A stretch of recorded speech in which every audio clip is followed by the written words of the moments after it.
다니엘 6장 10절로 18절까지 한 절씩 교독하겠습니다. 다니엘이 이 조서에 왕의 도장이 찍힌 것을 알고도 자기 집에 돌아가서는 윗방에 올라가 예루살렘으로 향한 창문을 열고 전에 하던 대로 하루 3번씩 무릎을 꿇고 기도하며 그의 하나님께 감사하였더라.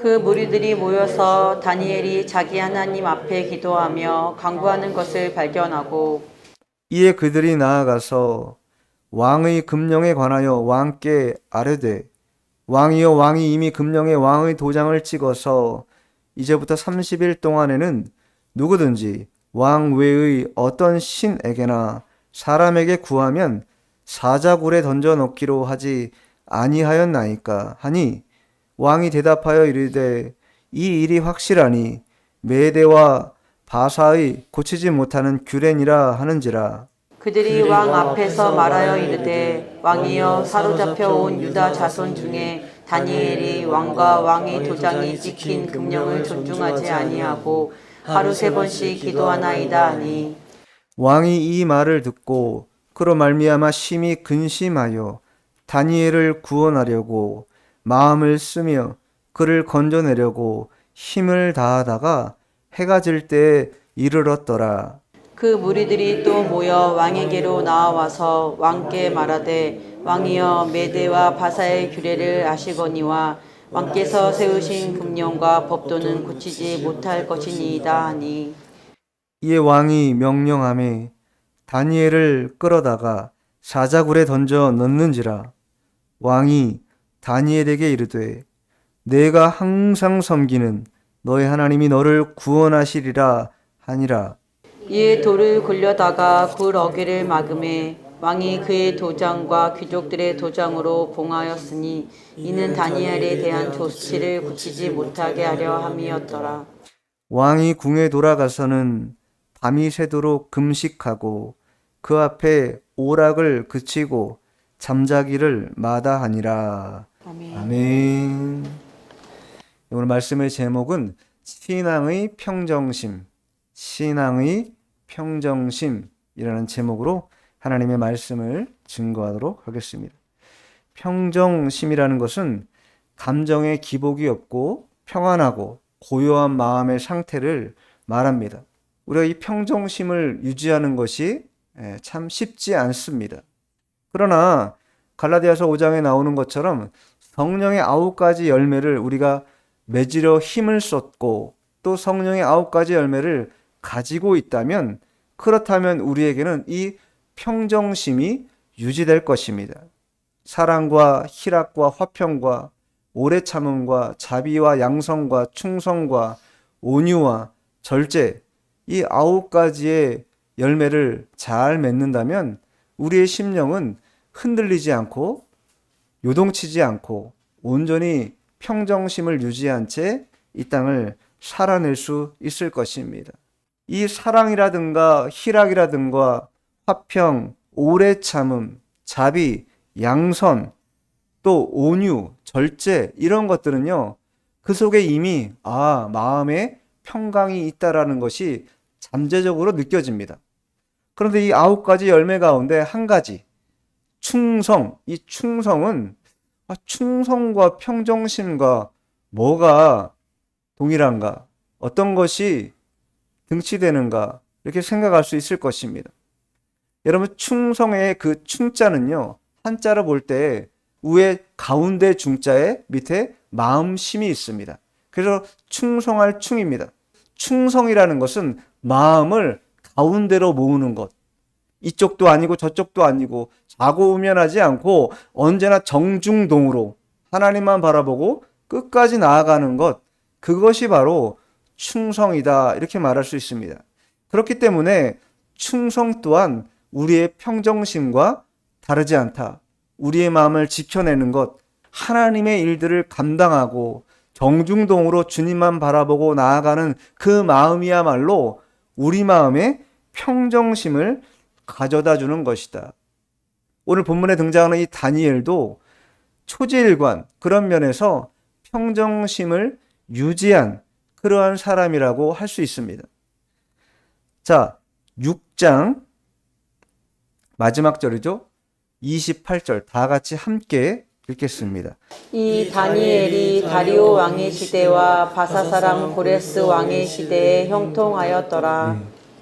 다니엘의 살아온 행적을 말하는데 다리오 왕의 시대, 즉 메대 시대입니다. 메대 시대부터 바사, 즉 페르시아 시대까지 이 시대를 관통하면서 형통했다. 제국은 흥망성쇠가 있습니다. 메대가 망하고 페르시아가 일어났어요. 제국이 멸망하고 제국이 일어났음에도 불구하고 하나님의 사람 다니엘은 그 평정심을 바탕하여서 어떻게 하였는가? 계속 그 두 제국에서 중용받는 그러한 인물이었다라는 거예요. 나라가 망하고 나라가 일어나는데 어떻게 그 사람만은 계속해서 그 직을 유지하며 그 일들을 감당할 수 있는가? 자신의 소임을 감당할 수 있는가? 그것은 하나님이 주신 이 평강의 마음, 평정심의 마음이 없어서는 불가능할 것입니다. 특별히 유대인의 포로 귀환이 있게끔 한 바사의 첫 번째 왕인 고레스 왕 때까지 다니엘이 고레스 왕과 함께 했다라는 거예요. 고레스 왕은요, 이방 왕입니다. 이스라엘의 하나님을 모르는 자예요.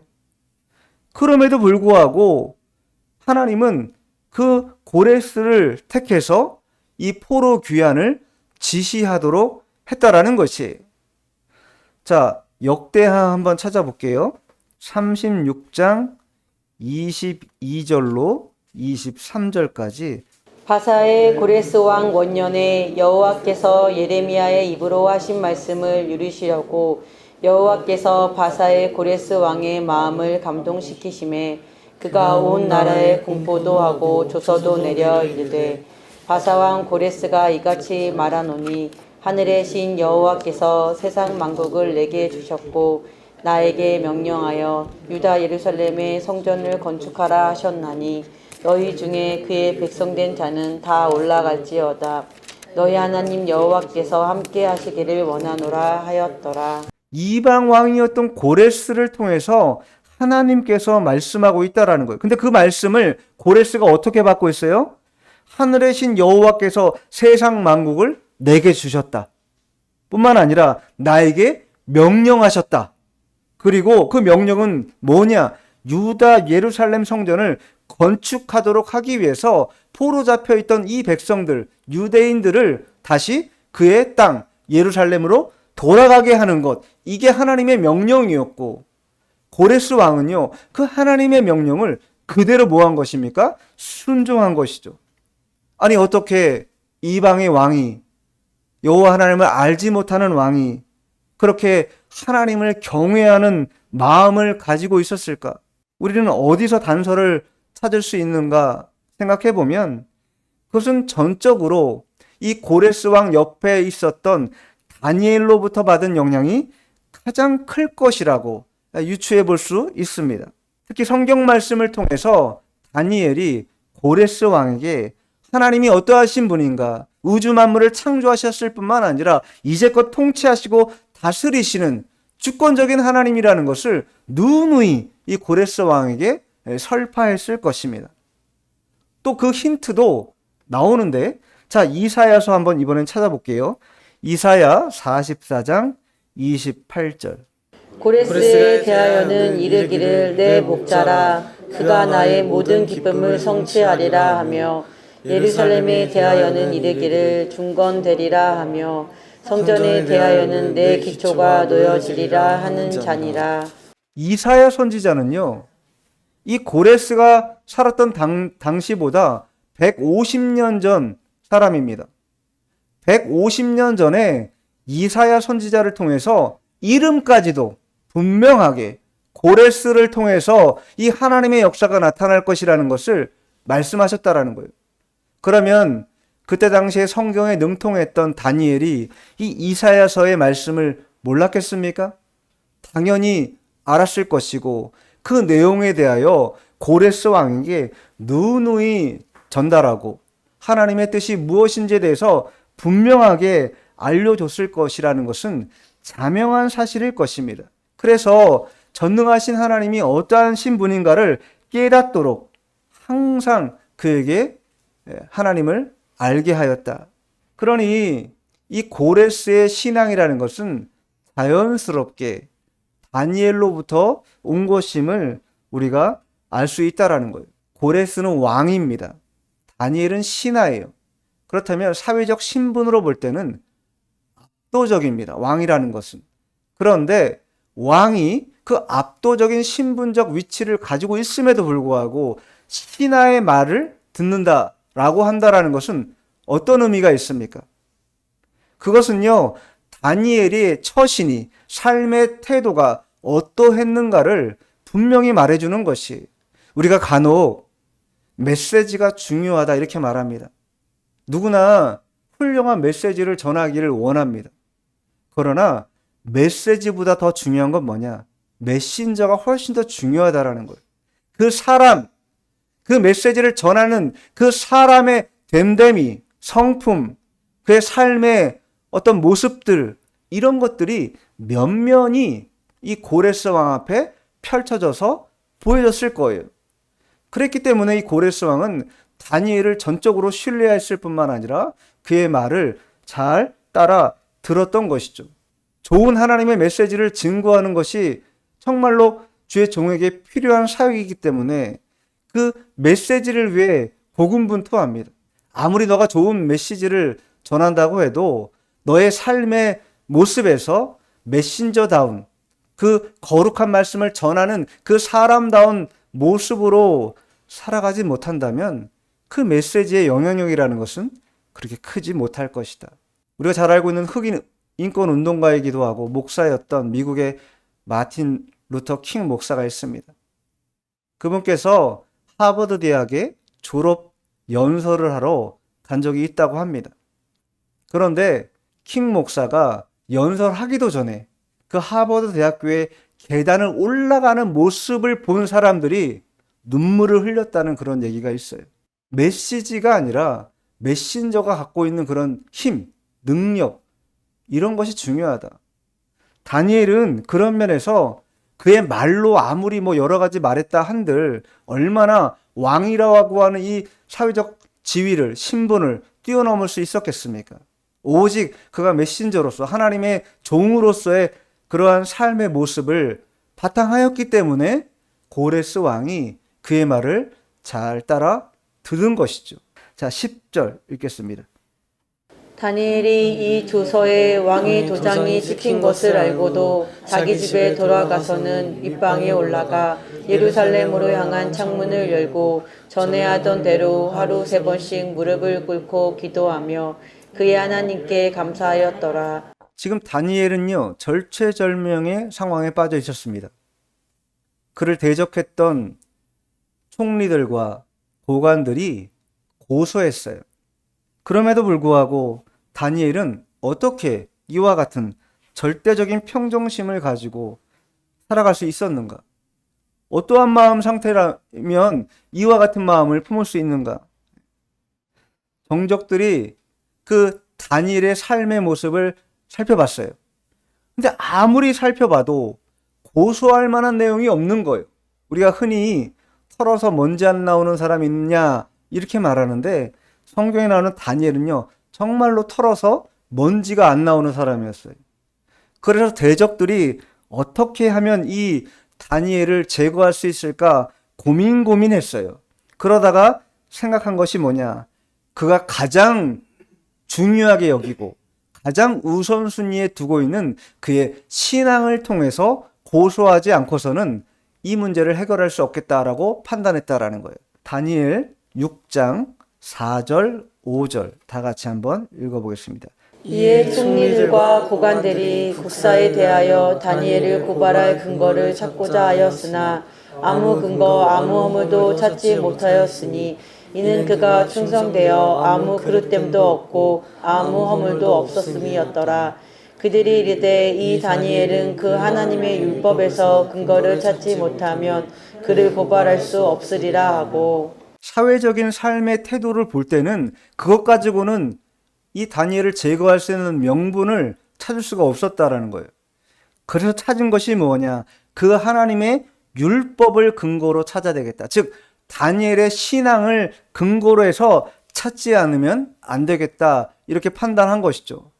그것은 정적들이 그렇게 판단할 정도라고 한다면은 다니엘이 어떠한 신앙의 면모를 가지고 그 땅에서 살아갔는가를 분명히 알 수 있습니다. 1차적으로는 다니엘은 하나님의 율법을, 즉 성경을 중심하는 그러한 신앙이었다라는 거예요. 하나님의 율법을 중심한 신앙이라는 건요, 결국 하나님과 동행하는 신앙이라는 것을 말하는 것입니다. 말씀대로 하나님과 동행하는 신앙, 또 그러한 삶, 그것이 다니엘의 것이었고, 이 정적들은 그러한 다니엘을 제거하기 위해서는 그를 이 신앙의 면으로 고소하지 않고서는 할 수 없다라고 판단한 것이죠. 심지어 다니엘은 어떤 상황이에요? 금령을 어긴 것입니다. 그러면 이제 사자굴에 들어가서 사자의 밥이 될 수도 있는 그런 상황이었어요. 그런데 10절에 보니까 뭐라고 써있어요? 다니엘이 이 조서에 왕의 도장이 찍힌 것을 알고도 자기 집에 돌아가서는 윗방에 올라갔다. 윗방에 올라갔다는 건요, 다니엘의 신앙생활에서 그가 갖고 있는 이 절대적인 평정심, 어디에서 기인하는 것인가 알 수 있는 것이죠. 그것은 첫 번째, 항상 기도했다라는 것이. 그리고 그 기도하는 장소를 다니엘은 특별히 특정했다라는 거예요. 윗방으로. 고관입니다. 다니엘도 총리예요. 그 정도 되면은 다른 거 뭐 좋은 어떤 그런 룸을 만들어서 기도방 만들 수도 있었을 것입니다. 그러나 그렇게 하지 않고 방에, 여기 윗방이라는 거예요. 지금으로 말하면 옥탑방 같은 거예요. 작은 옥탑방 같은 그러한 방에 들어가서 은밀하게 기도하는 기도의 장소를 가지고 있었다라는 거예요. 기도의 장소를 정해놓고 기도하는 것은 대단히 중요합니다. 왜냐하면 기도라는 것은 하나님과의 깊은 교통을 경험하기 위해서는 필수적인 신자들의 요소가 바로 기도이기 때문에 기도를 하지 못하고서는 영적 교통을 할 수 없다라는 거예요. 심지어 예수님도 습관을 쫓아 감람산에 올라가서 기도했다고 써 있습니다. 예수님도 어디서나 기도해도 될 뿐이었습니다. 그러나 예수님조차도 특정하여서 감람산에 올라가서 기도하기를 힘썼고 제자들에게도 그렇게 기도할 것을 요청한 것이, 그만큼 우리 신자들에게 있어서 특별한 또 특정된 그러한 기도의 장소가 있는가, 우리 각각 다 한번 생각해 볼 필요가 있는 것입니다. 물론 예배당에 나오면 기도합니다. 그러나 예배당 말고 내 개인적인 정해놓은 기도의 장소가 있는가, 자리가 있는가. 우리의 영적 생명을 담보하고 연장시키기 위해서는 기도하지 않고서는 결코 일이 이루어질 수 없기 때문입니다. 다니엘도 그 신앙의 평정심을 어떻게 유지할 수 있었는가? 항상 기도하는, 윗방에 올라가서 무릎을 꿇고 예루살렘을 향하여 창문을 열고 3번씩 이 기도하는 습관을 결코 버리지 않았다라는 거예요. 어느 순간까지.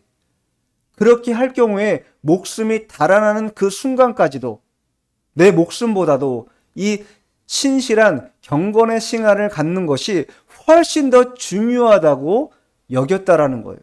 이 정적들은 옳았구나, 아주 잘 됐다, 너 잘 걸려들었다, 이러한 생각을 하게 됩니다. 자, 본문 13절, 14절. 그들이 왕 앞에서 말하여 이르되 왕이여 사로잡혀온 유다 자손 중에 다니엘이 왕과 왕의 도장이 찍힌 금령을 존중하지 아니하고 하루 3번씩 기도하나이다 하니 이 말을 듣고 그로 말미암아 심히 근심하여 다니엘을 구원하려고 마음을 쓰며 그를 건져내려고 힘을 다하다가 해가 질 때에 이르렀더라. 고레스 입장에서는요, 어찌어찌하여서 잘못된 금령을 선포했기 때문에 물을 수는 없었어요. 그러나 다니엘과 같은 참된 신하, 종을 버리고 싶은 마음도 없었다라는 거예요. 그러니 그 진퇴양난의 그런 상황 속에서 어찌할 바를 그런 모르는 상황이었죠. 그러나 고관들과 총리들은 계속해서 재촉합니다. 15절에도요, 또 재촉해요. 메대와 바사의 금령을 내리신 분이 왕이지 않습니까? 빨리 이 내린 금령을 지금 실천하기 원한다. 자꾸 권하고 있다라는 거예요. 그런데 그런 상황 속에서도 다니엘은 어떻게 했는가? 10절에 보니까 전에 하던 대로 이렇게 나옵니다. 전에 하던 대로. 다니엘은요, 원수들이 자신을 어떻게 해하려 하는지, 또 그 고소를 통하여 자기를 죽이려 하는지를 모르지 않았습니다. 다 알고 있었어요. 그럼에도 불구하고 그는 전에 하던 대로 여전히 제 시간에 집에 돌아와서 같은 장소에서 예루살렘을 향하여 창문을 열고, 예루살렘을 향하여 창문을 열었다는군요. 두 가지 의미가 있는데, 첫 번째는 나의 기도의 대상자가 누구인가를 명확히 한 것입니다. 또 다른 한 가지는 이후에 하겠는데, 자, 두 번째는 뭐냐? 무릎을 꿇고 기도했다. 이건 뭐예요? 하나님 앞에 태도에 있어서 절실함으로 했다라는 거예요. 대상이 확실했고 태도가 절실했어요. 그러니 하나님께서 그의 기도를 듣지 않겠는가? 당연히 들으셨다라는 거예요. 다니엘은 그러한 하나님을 믿은 것이, 그렇기 때문에 정적들의 시선은 아랑곳하지 않았어요. 너희들이 나를 죽이려면 죽여라. 나는 이제껏 해왔던 것처럼 전에 하던 대로 하나님 앞에 나아가 기도하는 일을 멈추지 않겠다. 그것도 몇 번이나? 3번씩 하기를 멈추지 않았다라는 거예요. 3번. 왜 3번인가? 모르겠어요. 왜 3번인지. 그러나 그게 유대인들의 어떤 그런 내려오는 전통이기도 한데, 이 3번 기도했다라는 건요, 그만큼 뭐예요? 규칙적인 기도를 했다라는 거예요. 우리가 삶을 살다 보면 바쁘거나 혹은 정신이 없는 가운데 쉽게 이 기도의 시간을 놓치기 십상입니다. 그러면 그 기도의 시간을 놓치지 않으려면 어떻게 해야 된다는 거예요? 항상 긴장 상태에 있어야 된다는 거예요. 영적 긴장 상태에 있어서 이 기도의 시간에 참여하려는 힘을 기울여야 잊지 않고 참여해서 기도할 수 있었다라는 거예요. 다니엘은 그와 같이 규칙적으로 자신의 시간 속에서 하나님을 경배하는 시간 두기를 기뻐했다. 물론 하나님이 영광 받으십니다. 그러나 두 번째 목적은 뭐냐? 기도해야 무엇이 사라지냐면요, 우리의 욕심과 정욕이 사라지게 됩니다.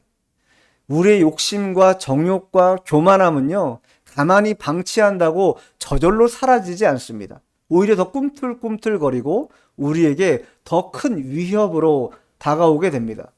그것을 무마하고 억제하고 그것을 버릴 수 있는 유일한 길이 뭐냐? 하나님 앞에 규칙적으로 나아가 기도하는 일, 그 일이 아니고서는 결코 해결할 수 없다라는 거예요. 기도하는 이 기도의 항상성이 있는 사람들이 승리할 수 있는 것입니다. 이처럼 신앙의 평정심을 가진 사람들은 다른 사람 시선에 신경 쓰지 않습니다. 오히려 그 시선을 벗어나서 꾸준하게 초질관하며 우리의 경건의 시간을 보내기를 힘을 기울이고, 또 그것을 통하여서 하나님이 기뻐하신다라는 것을 우리가 알게 되기 때문에 더더욱 거기에 힘을 기울이는 것입니다. 이것이 신앙의 평정심을 유지하는 첫 번째 요소라. 항상 기도하는 것. 이게 첫 번째입니다. 그럼 두 번째, 우리 신앙의 평정심을 유지하는 두 번째 키워드는 뭐냐? 다시 10절로 돌아가 보죠. 10절 하반절에 보면요, 뭐라고 써 있는지, 자, 전에 하던 대로 거기부터 한번 읽어보도록 하겠습니다. 전에 하던 대로 하루 3번씩 무릎을 꿇고 기도하며 그 하나님께 감사하였더라. 첫 번째가 기도였다면 두 번째는 뭔가? 감사였다. 감사. 감사가 있는 생활이었기 때문에 다니엘은요, 그 마음의 평정심을 잃지 않았습니다. 사자굴에 들어갈 거 이미 각오가 돼 있었던 것이 죽을 각오까지 되어 있었습니다. 왜? 왕의 금령이 내려졌고 자신은 그 금령을 어긴 자가 됐기 때문에 죽을 수도 있다라는 것을 모르지 않았어요. 죽음이 임박했습니다. 그런데 어떻게 기도했다라는 거예요? 감사했다라는 거예요. 이런 아이러니가 어디에 있습니까? 어떻게 우리는 내가 곧 죽기 임박한 그런 상황 속에서 하나님 앞에 감사할 수 있는가? 우리는요, 다급한 나머지 발버둥 치면서 우리 육체의 생명을 어떻게든 연장시켜 보려고 그렇게 애를 쓰지 않겠습니까? 그러나 다니엘은 그렇게 하지 않았다. 다른 이들이 어떻게 나를 붙잡든지 자기 자신은 하나님 앞에 기도하며 감사하는 일을 그치지 않았던 것입니다. 그 감사가 얼마나 큰 위력을 발휘하는가. 자, 본문 16절 한번 읽어보겠습니다. 이에 왕이 명령함에 다니엘을 끌어다가 사자굴에 던져 넣은지라. 왕이 다니엘에게 이르되 내가 항상 섬기는 너의 하나님이 너를 구원하시리라 하니라. 다니엘은요, 그 어떤 상황에서도 하나님께서 구원해 주실 것을 믿고 감사했습니다. 물론 이 16절은 다니엘의 고백이 아니라 고레스가 말한 것이죠. 근데 고레스가 다니엘을 향해서 어떠한 인물됨인지를 설명하는데 그 중반절에 뭐라고 써있냐면 다니엘에게 이르되 내가 항상 섬기는 너의 하나님. 다니엘이 어떠한 사람인지 알았다라는 거예요. 고레스도. 그는 항상 하나님을 섬기는 사람인 것을 봤기 때문에 그 전능하신 하나님께서 이 다니엘을 사자굴에 들어간다 할지라도 반드시 구원해 주실 거라는 것을 확신했다라는 거예요. 그 구원의 역사가 하나님으로부터 올 거라는 것을 알았던 것이죠. 왜 그랬는가? 다리오는 그만큼 다니엘을 흠모하는 그러한 사람이었다라는 거예요. 다니엘의 인격적인 것뿐만 아니라 그의 신앙면까지도 두루두루 다 그의 일들을 흠모하고 사랑하는 사람이 고레스였습니다. 그래서 자신이 내린 금령 실수였음을 깨달았음에도 불구하고 어떻게 해요? 그걸 안 할 수 없는 상황이면서도 어떻게 해서든지 이 다니엘을 구제해 보려고 힘을 기울입니다. 물론 되지 않지요. 그래서 결국은 어떻게 됩니까? 나중에 하나님이 사자굴에서 다니엘을 지켜주게 되자 어떻게 합니까? 그 고소했던 자들을 그 사자굴에 던지자마자 어떻게 해요? 뼈가 으스러지며 다 죽었다고 성경에 써 있어요. 아니 그러면 다니엘이 사자굴에 들어갈 때 사자가 배가 너무 불러가지고 아 다니엘 와 또 나는 배가 너무 불르니까 쟤 먹으면 안 되겠다 이렇게 했다고 하면 다른 고관들이나 총리가 들어갔으면 어떻게 했어요? 같이 아이고 나 배부르니까 쟤네들 먹으면 막 먹지 말고 장난 좀 쳐야 되겠다 이렇게 생각하지 않았겠어요? 근데 다니엘의 입장과 고관들의 입장 완전 다르다. 고관들이 들어가는 순간 뭐예요? 갑작스럽게 막 낚아채가지고 물어뜯어가지고 뼈를 으스르는 그러한 일이 나타났다라는 거예요. 이것으로 미뤄볼 때 하나님이 다니엘을 구원하기 위해 작정하셨다라는 것을 알 수 있는 것이죠. 어떠한 한 사람이 어떠한 사람에 대하여 흠모함을 갖는다는 것. 인간적인 흠모함 아닙니다. 신심을 바탕한 그 심심을 볼 때 너무나 흠모가 된다. 너무나 존경스럽고 너무나 정말 옆에 같이 있고 싶은 그런 마음이 든다라는 그런 생각을 할 때가 있습니다. 나이가 많거나 적거나 남녀노소 불문하고 지위 고하를 막론하고 그러한 사람이 있으면요. 저는 지금도 그러한 분이 계시면 항상 존중하고 존경심을 표합니다. 최근에 올해죠. 올해 봄에 한 50억 들여가지고 건축을 했어요. 엄청 크게. 그래가지고 뭐 큰 잔치도 있었고 좋았죠. 그런데 최근에 알려진 소식에 의하면 그 목사님이요. 그 교회를 다른 목사님에게 주고 아주 작은 어려운 상황에 처해 있는 그 교회로 가기로 했다고 결정했다고 합니다. 성도가 한 40명 정도 됐었다고 합니다. 그런데 코로나 이런 거 막 거치면서 4명밖에 남지 않았다라는 거예요.